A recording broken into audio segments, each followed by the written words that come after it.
This is the Bunny Slippers Are Evil Job Seekers Call-In Show. And now, a word from our sponsors.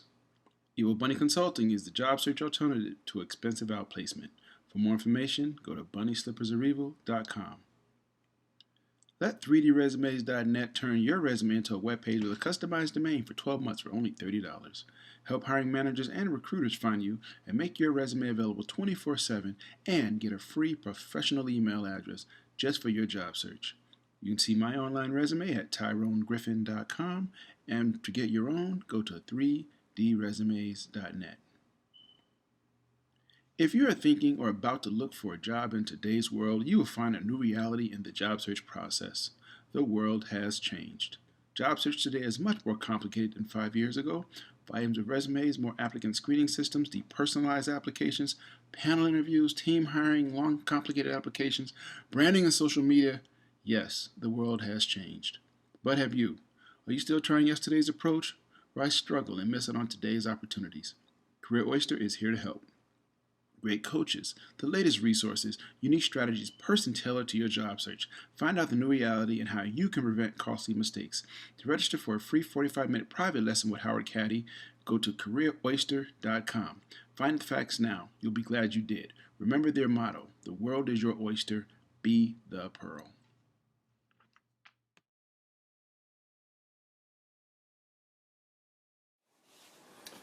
Today is Saturday, September 17th, 2016, and this is the Bunny Slippers Are Evil Job Seekers Call-In Show.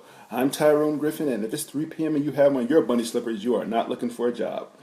Welcome first-time and returning listeners. In this show, we discuss strategies and tactics of job search, staying motivated and dealing with career transition. For more tips, resources, daily motivations, and to listen to archive shows, go to the website bunnyslippersareevil.com. There you also find links to my Facebook page, my Twitter handle, and my YouTube channel. If you are listening live, Facebook, just hit me with a question. Otherwise, you can call in at 347-202-0929. Again, that number is 347-202-0929. With that, let's get this party started. Today's topic is using online searches, using online resources, LinkedIn. But first, I want to talk about something real quick. I read a quote this morning. It said, and it was attributed to Malcolm Mandela. And the quote was, "I don't lose, either I win or I learn." And it made me think about something. It's what is the goal? Is the goal to win or is the goal to learn? My feeling is I always want to learn. Win or lose, I always want to learn something. That's just me. Anyway, I just thought about that quote this morning. It just made me think about the whole idea of when you're going through life and doing things. Are you trying to win or are you trying to learn? Because my feeling has always been that no matter what, you can always learn something. You can always learn something from everything you do, even when it doesn't work out. And why am I sweating so much? But anyway, so let's get to it. Again, today's topic is using LinkedIn. Let me caveat before I go any further. I am not a certified career coach, job planner, any of those things. I am not affiliated with LinkedIn in any way other than having an account with them. They do not endorse this podcast. They do not endorse me. So use anything I tell you with your own discretion, at your own discretion. I make no guarantees, warranties, or anything. I'm just giving you my opinion on on the things I've learned in my years in transition. So just want to get that out the way because I don't want anybody suing me if you don't get a job. So anyway, we got all the legal stuff out of the way. Let's talk about LinkedIn. First of all, what is LinkedIn?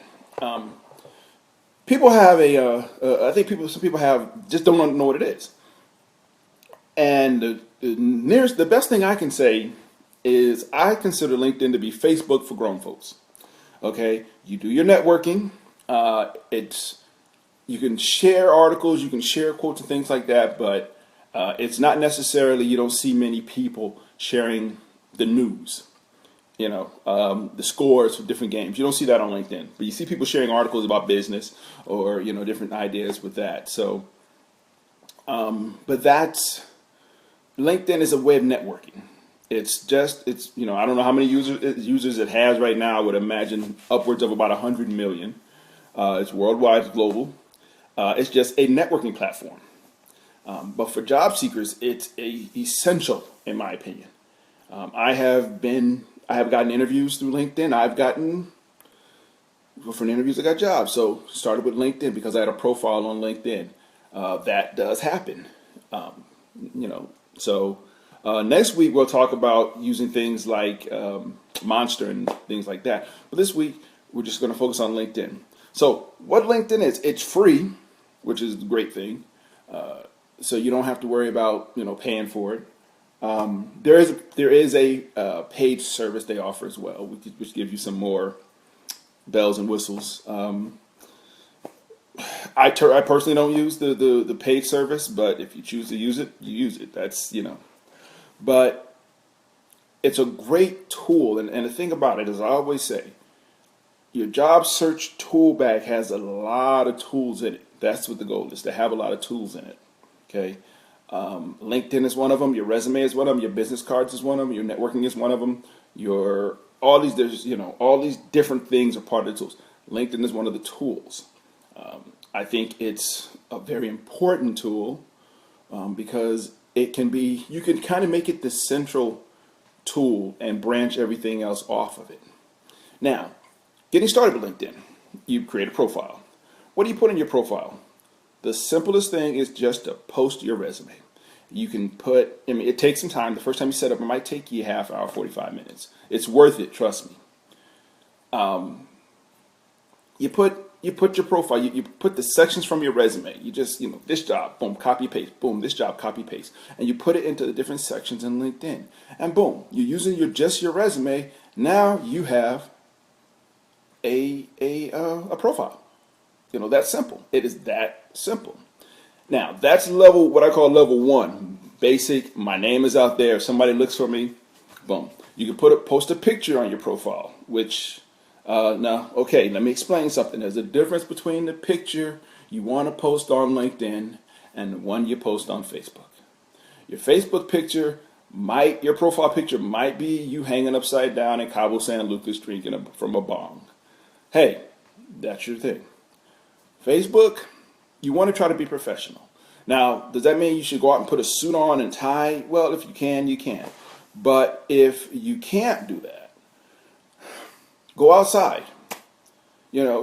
Take a picture, take a headshot, disguise the background. Real simple.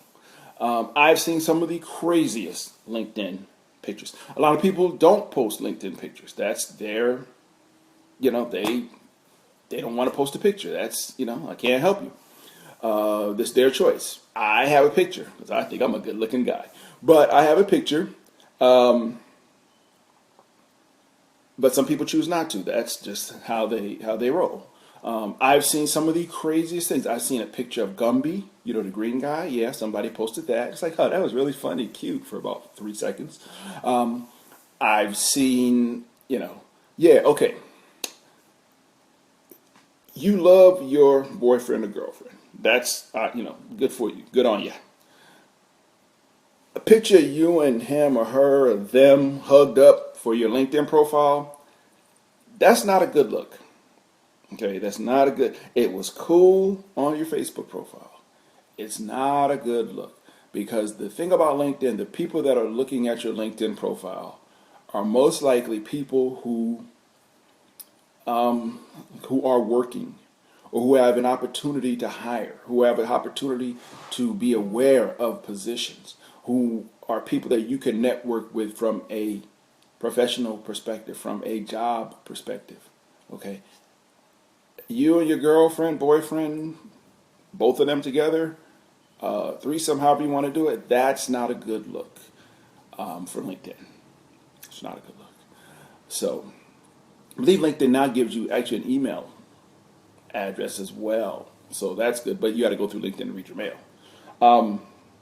But anyway, so you put your profile up and you put your picture up. Now your profile again is just your resume. You copied the sections and that's your profile. So now you have a profile. People can find you. Now that's level 1. Profile your picture. Bam. Remember we were talking about a couple of weeks ago about do you put your address on your resume? And I always say, don't put your address on your resume or your business cards or anywhere. Do not put your home address. Put the location where you are looking for a job. Same thing with LinkedIn. You can go in when you go into the settings, it'll ask you for a zip code. Put in a zip code where you're looking for a job, not where you live. It's irrelevant where you live. You're looking for a job over there. You put that in. Because the way it works is when people search for people, and hiring managers and recruiters do search LinkedIn. They look sometimes by zip code. They'll say, give me people in this profession who are in greater Chicago or greater Atlanta or in greater New York or whatever. That's where people look. And they do that look by zip code. Plain and simple. That's how they do it. It's by zip code.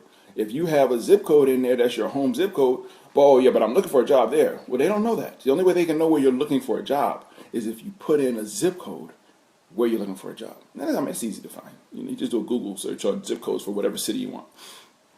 So now you got your resume in there as a profile. You got your nice picture, your headshot. You got your zip code in there. Now, here's the next step, is to join groups. What are groups? Okay.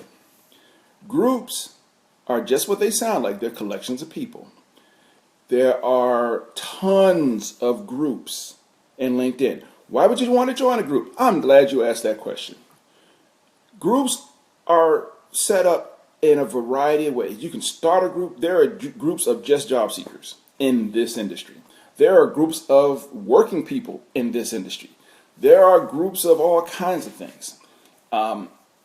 If all of y'all old enough to remember the very old days of BBSs and bulletin boards, back before we had the true internet, and there were BBS systems of just groups of people who like to talk about different things. Some of those things are really bad, but that's what a group is. It's a group of people who have something in common. Now think about it. If you're looking for a job, say you're looking for a job as a data analyst in Chicago.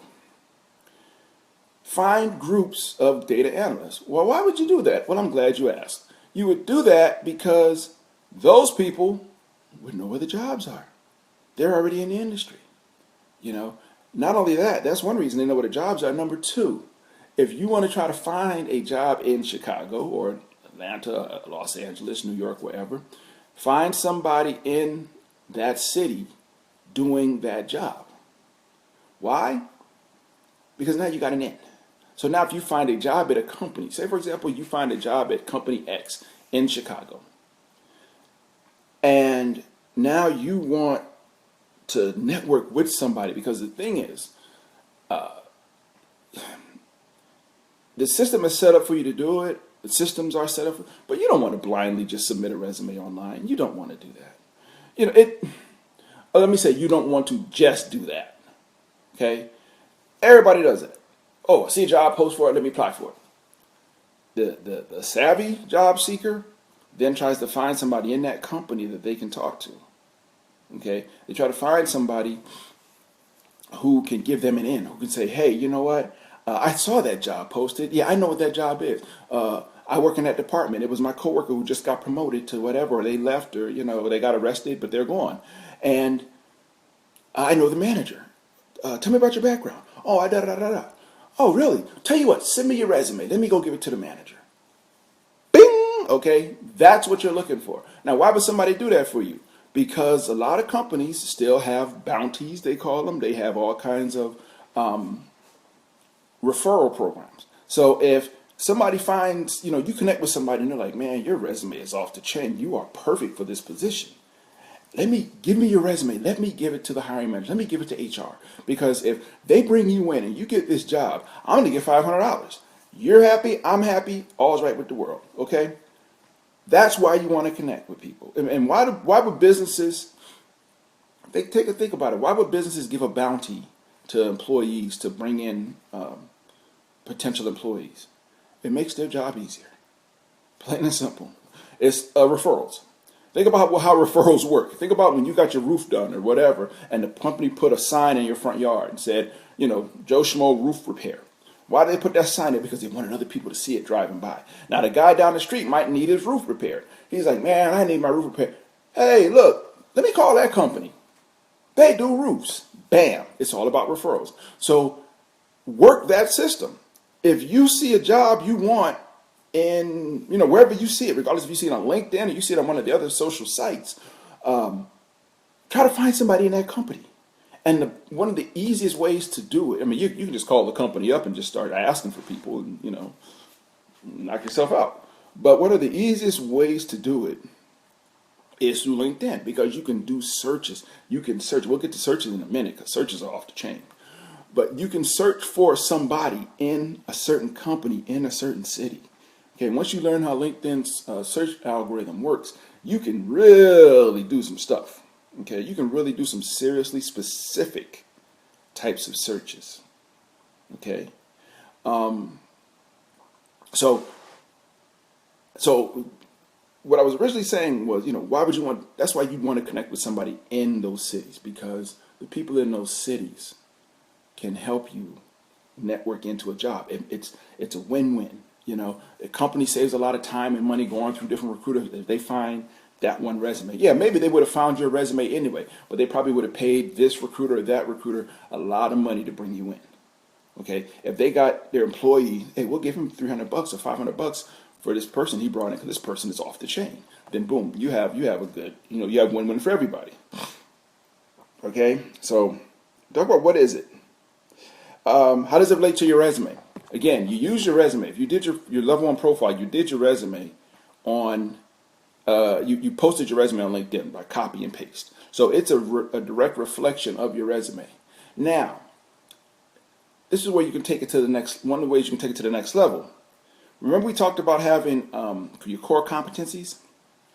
In LinkedIn, you would call those things, if somebody was looking for you, okay, if somebody were looking for you in LinkedIn, not by name, what keywords would they put in their search? Those should be what your core competencies are. Those are the things that you do well. So you can put those in LinkedIn, okay? You can put those core competencies and you can repeat them several times, different ways, all kinds of things you can do. So that if somebody does search for those, on those keywords, they'll find you. Now, how do you know how effective it is? Okay, let me take, boys and girls, let me go back to the early days of the internet. It's still kind of, you can do it now, but it doesn't make too much sense to do it. 20-some years ago, back when we first started coding pages in the internet, if you saw a page you liked, and you can still do it, you could actually look at the source code. Okay, you could literally just say, hey, let me see how they wrote this. And you could copy and paste that source code into a Word document if you really wanted to. But you could duplicate somebody's page just by copying and pasting the code. Okay, and now people get into JavaScript, and you gotta, you copy the code, but you gotta copy these other 15 files to make it work. On LinkedIn, consider it like the old days. Here's what you do, and here's where we talk about how doing a search in LinkedIn. This is the real meat of it. The way LinkedIn works, if you do a search in LinkedIn, it does a live search. It doesn't cache its searches. So if you do a search and you do it again in 10 minutes or 5 minutes, it will actually run that search again. Okay, it won't say, oh, I just did that search here. Same results. I told you this is what it is. It doesn't do that. It will run out and run that search again for you. Okay, how do you use that? So say you pick your 3 or 4 core competencies that you say, this is what I'm known for. Do a search. Search for people and use those core competencies in your search terms. Okay. Why? Because you want to find out where you rank if somebody were to look for those core competencies. You run the search. You might find okay, page 1, nope, not here. Go to page 2, nope, not here. Page 3, page 4, all these different people it found didn't find you. It might have found you page 18. Oh man, found me on page 18. So if somebody searches for these terms in this city, they're going to find all these people before they find me. What do I do? Plagiarism is illegal. Having said that, Go back to the search you did and look who came up first. Jane Schmo, Joe Schmo's wife. Click and look at Jane's profile and look at it and go, okay, I did a search on these 3 or 4 terms. She was the first one came up. Why? Look through her profile and you will invariably see that she has those terms sprinkled all through her profile. Okay, she has those terms. You know, a data analyst, whatever, Excel, whatever. She's got those terms. Your core competencies, she's got them all in her profile. Now, she didn't steal them from you because words are free. But she has used them in her profile in such a way that when you searched on those terms, you found her and not you. Your goal is to find you. So now, what do? And again, plagiarism is wrong. But look at how she structured her profile. Did she repeat the words multiple times? Did she use them in context? It'll highlight, if you do a search, do a search on the page for the word, it'll highlight the word. You can see where she put different words. How did she use those words? Did she just keep replicating? What did she do? Okay. One thing I saw somebody did, and I've told this story several times, something somebody did once in LinkedIn. They took their keywords and they created empty jobs and they just repeated those keywords over and over and over and over and over. You know, Excel guru, hypothetically. They just repeated the term Excel guru over and over like 50 times in several fake jobs. Why do they do this? Because when you did a search for Excel guru, they came up. Now, how was that perceived? Me personally, I saw it and looked at it and said, yeah, that's kind of sneaky. That's just how I looked at it. Somebody else might look at it and go, oh, yeah, that was ingenious. We want that slickster working for our company. And hey, it worked. Use your discretion. I'm not going to tell you what's right or wrong.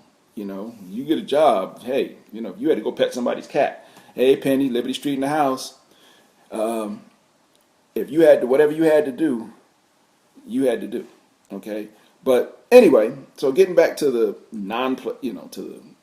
non-crazy ways. Again, you see those keywords all through their resume, and you think, and just look at how they did them, how many times they repeated them, where they repeated them, okay, and go, oh, this is why this person showed up first. Now, here's what you do: you take your screen, hopefully you're on your computer, laptop, whatever, and you shrink the LinkedIn window down to half the screen, and then you open up a new browser window, go back to LinkedIn, and go back to your profile, and then look at the two, and go, oh, okay, this is why somebody would. And again, I'm not saying plagiarize because you don't take somebody else's background, but look at the structure, look at the format, look at how they worded things. If there are things in there that you can use that match your background, use them. Okay, take those and use them. There's nothing wrong with that.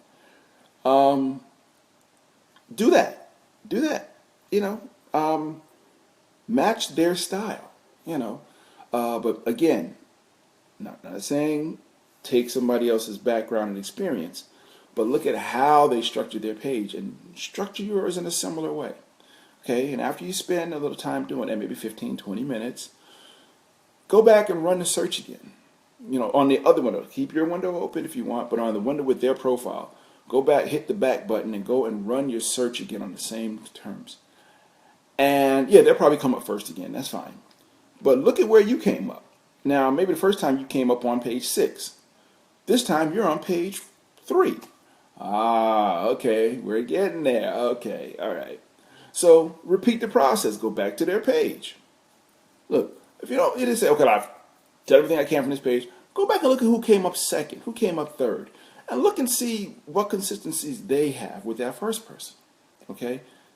And then adjust your profile. Now, this whole process might go back and forth. It might take you 2 hours, maybe 3 hours. It's worth it. I did it. I sat and did it, and I did it years ago. And I mean, once I got my profile for my keywords up on the front page, I was like, all right, I'm done. I'm good. I was like, I'm tired of this one. I'm good. But I'm on the front page. And I mean, I think I probably started like page 7. And I kept doing it, and every time I did it, and you do it, you run the search. Because again, it searches live, so it'll go out and do it again. Oh, I'm moving. Okay, I'm moving. And I moved up the list, And when I hit that first page, bam, I was in there. So that's how you optimize your profile. You just keep replicating, you keep replicating your search, but you keep adjusting your profile based on what the people who are successful are doing. That's the power of LinkedIn. Again, all this is free. Okay, all this is free to use. And you can just go in there and have a party. So you do that. You optimize your profile. You join some groups. Now you can join up to 50 groups, I think. You say, oh, that's a lot. Trust me, it ain't. You start looking at groups, you'll find 50. But then I think it's like you can join an unlimited number of subgroups. Now, another reason you'd want to join groups. Subgroups are just what they sound like. There's the main group and there's a subgroup. There's people who do this in the United States, and then maybe there's people who do it in just, the Northeast United States. Now, why would you want to join groups and subgroups? I told you, because those are people who are doing the same thing you're doing, and they would know where the jobs are. They may know. You get a group of 15, 20,000 people in it. Now, here's the cool thing about groups. Once you're in a group, see, you can't contact people in LinkedIn. If you're using the free version, you have to be a connection. You have to request a connection with somebody to actually have a conversation with them. And when you request a connection, it gives you, okay, why are you, where did you work with this person? There's all these different things. They work, all these different criteria of before it will send your request to the person. It won't automatically, just like Facebook, you can't automatically just friend everybody. So it'll send, that person, hey, this person says they know you worked together with them at this place, or you did this business with them, or whatever. They have the choice of saying accept. Once they accept, okay, you can in-mail that person, what they call in-mail. You can connect with that person. Okay. And then there's all kinds of limits on how many requests you can send, and you got to wait for one to drop off before you can send another one and all that. All this is on the free version. The paid version, you get all kinds of different bells and whistles. But here's a cool thing. If you join a group, and you get in a group, and there's 10,000 people in that group, you can connect with any of those 10,000 people directly because you're in a group with them. See? So you join a group, and then you got 10,000 new people you can connect with. So one tactic of job search, I'm not condoning this or denying it, but you say, hey, you've identified this is the hiring manager for this job or for this company. I want to connect with this person, but I'm not connected with them. But I don't want to send them a request and just say, hey, you're the hiring manager. I want to talk to you. Find out. You can look at their profile. Oh, they're in this group and that group. Let me join that group. Join that group. Once you get in, bam, you can send that person a message directly. Boom. Okay, that's how you network with people. Okay, that's one way to use groups. So we talked about optimizing our profile, looking for jobs. We got a few minutes left here. Looking for jobs. How do you look for jobs? There's a search button and click on jobs, and you can just look and just type in I want this, and hey, it'll show you what jobs are in there. That's the way. That's the official way of looking for jobs. Because companies will post their jobs on LinkedIn. Why? Because all the people are there. Another way to look for jobs in LinkedIn is through the groups. Because let's face it, some hiring managers, recruiters, what have you, are cheap. Hey, I'm cheap too. They have to pay a fee. They have to pay a fee to post a job on LinkedIn. They have to pay a fee to post a job on Monster and all these other places. Why? Because that's how these companies make their money. But every now and then you get somebody who's a little more savvy, and they will post a job in a group. Another reason to join groups. If you're looking for stewardesses or flight attendants, I apologize, the new term flight attendants, you got a new airline and you need flight attendants. Let me go find a flight attendants group in LinkedIn and stick a job in one of the postings. Because you get in a group and people have conversations. One of the conversations, you just say, hey, I got this job. Anybody want it? Here's the number. Here's what we're paying. Boom. You send it to the stewardess because all the stewardesses in that group will see that job. So now, think about that. You got all these people looking at these jobs. Okay? That's a reason. And if you got all these hiring managers who sneak jobs into group postings, that's when it really gets good, because that's when you can really start looking for jobs on the cheap, on the slide.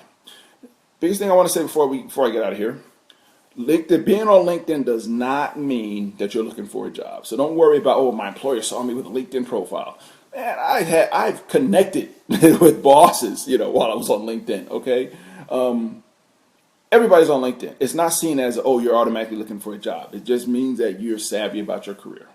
Okay, so let me see. That's about it. How do you? Okay, we did. What is it? How do you relate to your resumes? How do you look for jobs? How do you start? And how do you optimize your profile? I covered all of that. Got any questions? Feel free to hit me with them. Next week we'll talk about more about online searches or using online resources. But I'll talk about using Monster and Career Builder and Indeed and Simply Hired and all those other things. And I'll talk a little bit about LinkedIn as well, a little bit more about them. I'll group LinkedIn with the rest of those.